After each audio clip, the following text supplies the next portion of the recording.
Hello ambitious people. आज मैंने बहुत इंटरेस्टिंग कहानी सुनी है और ये जो कहानी है ना, एक बंदे की है जिसको अपने आइडिया पे इतना बिलीफ था। ये कहानी स्टार्ट होती है कॉलेज के डेज से। ये जैसे बड़े यूनिवर्सिटी में एक बंदा था जो अपना रिसर्च पेपर लिख रहा था इकोनॉमिक्स में, और उसने अपना जो आइडिया है वो प्रोफेसर के सामने लगाया।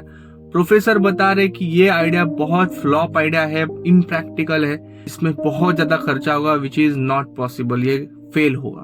तो उसको वो पेपर में C- दिया गया।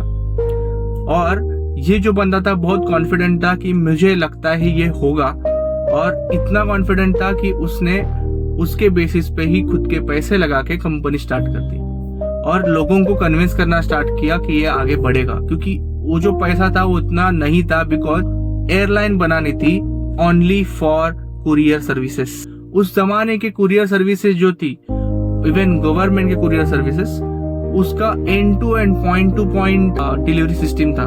तो कोई एक पैकेज आया, वो पैकेज एक चैनल से निकल जाता था 1 by 1।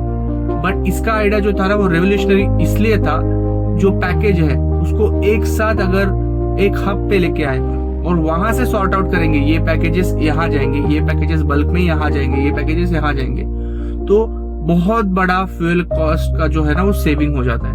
बहुत बड़ा ट्रैवल कॉस्ट जो है ना पैकेज का वो कम हो जाता है, बिकॉज 1 by 1 छोटे छोटे पैकेज भेजना एंड एक साथ बल्क में भेजना, उसमें डिफरेंस है। सेकेंड चीज, ये जो सॉर्टिंग होने की वजह से पैकेज की डिलीवरी बहुत फास्ट हो जाती है। उसके साथ ही साथ एयरलाइन यूज कर रहे हैं हम यहाँ पे, तो उसके वजह से और फास्ट हो जाती है। तो उसके वजह से ही उसका प्राइस जो है ना, डिलीवरी का चार्जेस ऑलरेडी कम हो जाता है। तो दैट वाज द प्लान, और वो कन्विंस करना स्टार्ट कर देता है। बहुत सारे वेंचर कैपिटलिस्ट के पास जाता है और उसका जो कन्विंसिंग है वो कहीं ना कहीं हो जाता है और उसको एक फंडिंग मिल जाता है। मैं वेंचर कैपिटल में अच्छा खासा पैसा लगाया था उसमें, और वो पैसा जो है ना स्लोली एयरलाइन के प्लेन्स लेना, उसके फ्यूल्स, एयरलाइन के फ्यूल्स बहुत कॉस्टली रहते हैं और उसको चिप कॉस्ट में देना है एयर कुरियर डिलीवरी। स्लोली नाम बढ़ेगा, राइट। तो वो अपना पैसा जला रहा था, राइट, और स्लोली एक्चुअल में वो वर्क हो रहा है, लोगों को नाम पता चलने लगा और ये डिलीवरी इतनी फास्ट होने लगी कि लोग उसके डिलीवरी उस चैनल से जाने लगे।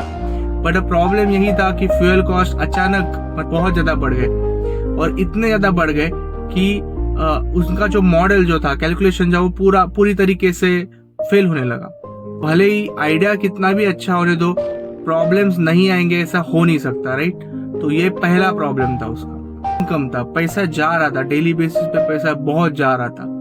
एक टाइम ऐसा था कि उसके पास ओनली 5000 बचे थे, $5000, और डिलीवरी करने के लिए $22,000 लग रहे थे।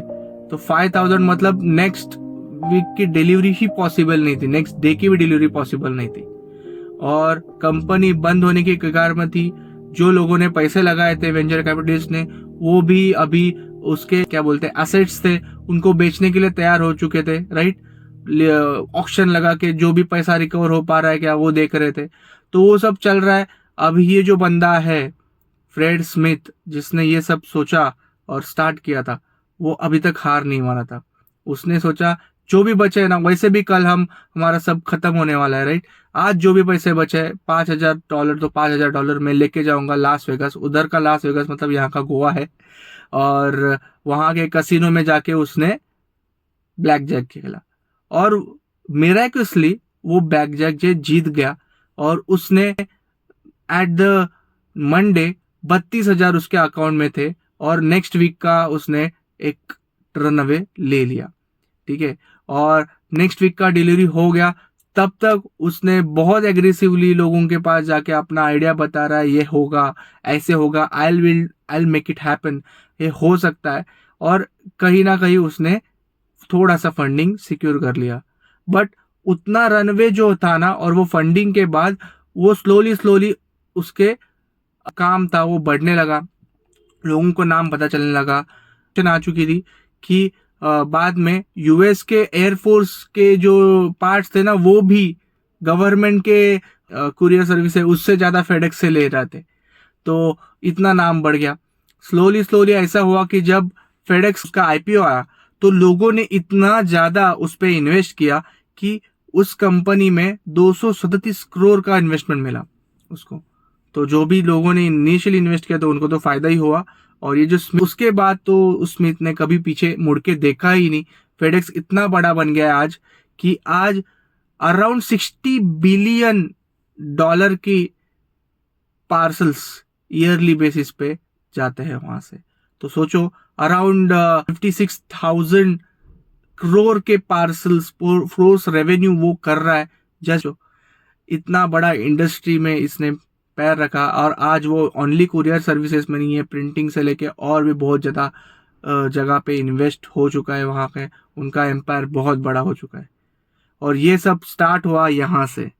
उसके पास कोई भी पैसा नहीं था, उसके पास कुछ नहीं था। इससे हमको एक चीज सीखने मिलती है कि अगर आपको कोई चीज में, कोई काम में इंटरेस्ट है, आपको पता है कि ये चीज वर्क होगा, तो कोई माने या ना माने, आपको भरोसा है, पूरी मेहनत करने की तैयारी होनी चाहिए और आप कर लोगे।